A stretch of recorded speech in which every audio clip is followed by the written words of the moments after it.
আমার এক ছেলে ছিল, এখন এক মেয়ে আছে।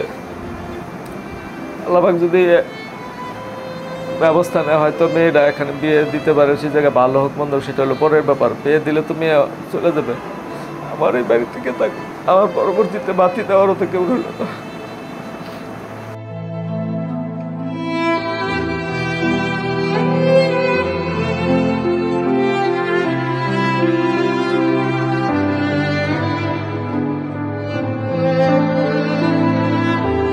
16 তারিখ যখন আবু সঈদ মারা যায়, তারপরে থেকে কিন্তু জেলা শহরগুলিতে মানে তৎপরতাটা মানে শুরু হয় বেশি। ও মানে শুরুর থেকেই মানে অল্প বিস্তর ছিল, সম্পৃক্ত ছিল, কিন্তু 16 তারিখের পর থেকে একদম মানে পুরোপুরিভাবেই নিজের সম্পৃক্ত করে ফেলে।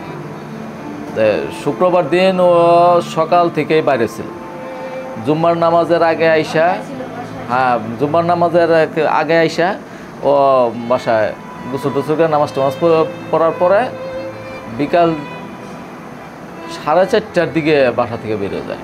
বেরোয় ওই দিন আবার ওদের প্রোগ্রাম ছিল আপনার ঢাকা বাইপাস মোড়ে। ওইখান থেকে প্রোগ্রাম শেষ করে ওই মিটিং টিটিং শেষ করে যখন মানে চরপাড়া মেডিকেল গেট হয়ে এদিক দিয়ে মানে বাসায় আসতে চায়, সেই মুহূর্তে ওরা বাধার সম্মুখীন হয় মানে মাঝ রাস্তায় এই সিকে গুসুট মিন্টু কলেজের সামনে। ওইখানে বাধার সম্মুখীন হলো। ওইখানে ছাত্রলীগ যুবলীগের ছেলেরা তাদের উপরে অ্যাটাক করে বেশ অনেকগুলি ছেলেরে মানে ধারালো অস্ত্র দ্বারা আঘাত করে মানে জখম টম করে এবং এক পর্যায়ে গুলি চালায়। তাই সেই গুলিটা আমার ছেলের বুকের বাম পাশে যে বগলের নিচে এইখানে বিদ্ধ হয়ে যাওয়ার পরে কিন্তু সাথে সাথে ও মানে হয় না, তারপরেও ও গুলি খাওয়ার পরেও কয়েকটা ধাওয়া পাল্টা দেওয়ার সাথে ও ছিল। পরে এক পর্যায়ে ও মানে রাস্তা মানে পড়ে যায় ওইখানে এসে মারা যায়।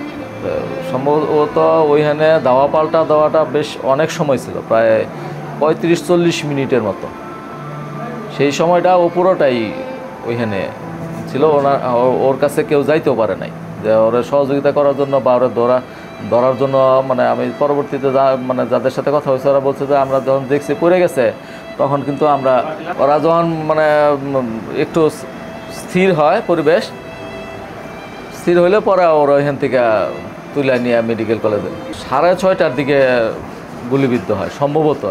যে এটা একুরেট সময় তো বলা যাবে না। তো আমি 7:15 একটা ফুটেজ পাইছি, যে ওই ফুটেজে দেখা যেতেছে ও তুলে নিয়ে যেতেছে। তো এর আগে প্রায় 40-45 মিনিটের মতো ওইখানে সে পড়েছিল। কেউ ওই পর্যন্ত ওর কাছ পর্যন্ত যাইতে পারে নাই।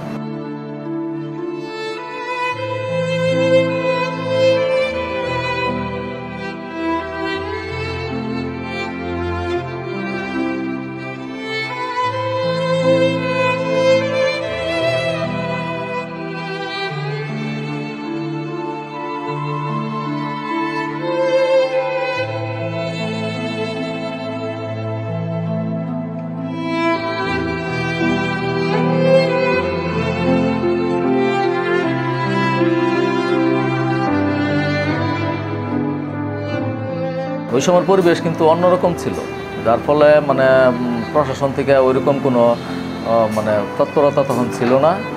আর মেডিকেলেও মানে ওই ব্যবস্থাপত্র বা তাদের চিকিৎসার ব্যাপারে যে মানে ডাক্তাররা মানে পুরোটাই ডিনাই করে গেছে। কেউ কিন্তু মানে করে না। কয়েকজন নার্স শুধুমাত্র মানে নিজেদের তাগিদে আইসা মানে কাজ করছে, যার ফলে মানে ওই ওর ডেট ডিক্লেয়ার দেওয়ার পরে ও মানে ছেলেরাই মানে বৈষম্যের ছেলেরাই নিয়ে গেছিলো মেডিকেলে।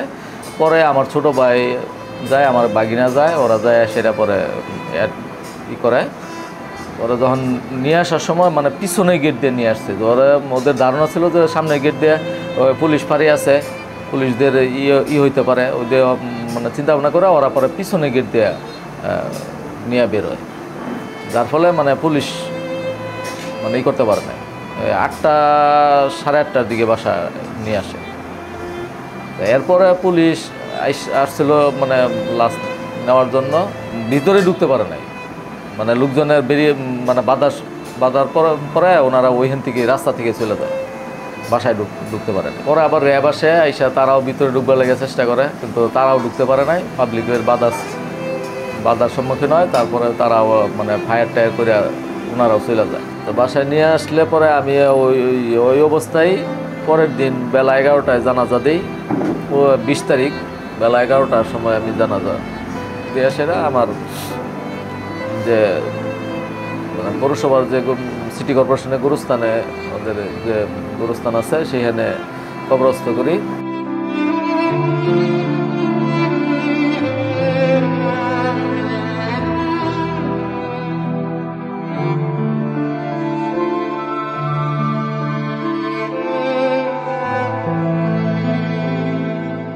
মানে যার জন্য চাওয়ার ছিল সেই তো নাই। আমি যে মনে করেন যে একটা কাজে যে মানে আগ্রহ নিয়ে করব বা মানে একটা মানে স্পিরিট ছিল আমার, সেই স্পিরিটটাই তো নষ্ট হয়ে গেছে। তো আমি আপনাদের কাছে, আপনাদের মাধ্যমে দেশবাসীর কাছে আমার ছেলের জন্য দোয়া করবেন, আপনাদের কাছে এই আশা।